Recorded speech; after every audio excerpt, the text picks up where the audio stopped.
Pending చలాన్లకు super response. ప్రభుత్వానికి 66 కోట్ల రూపాయల ఆదాయం. ట్రాఫిక్ పెండింగ్ చలాన్లకు వాహనదారుల నుంచి భారీగా స్పందన వస్తోంది.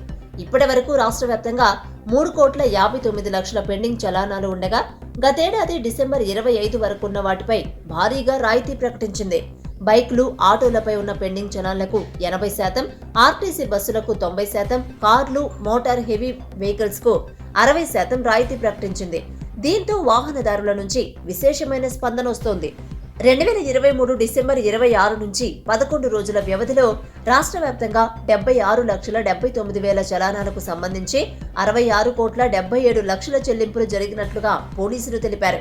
ఈ అవకాశం మరో 5 రోజులు అంటే జనవరి 10వ తేదీ వరకు ఉన్నట్లుగా ట్రాఫిక్ అదనపు సిపి ఎం విశ్వప్రసాద్ తెలిపారు. దీనిని వాహనదారులు సద్వినియోగం చేసుకోవాలని కోరారు. మీ సేవ, Paytm, T wallet, net banking ద్వారాను చెల్లింపులు స్వీకరిస్తున్నట్లు వివరించారు.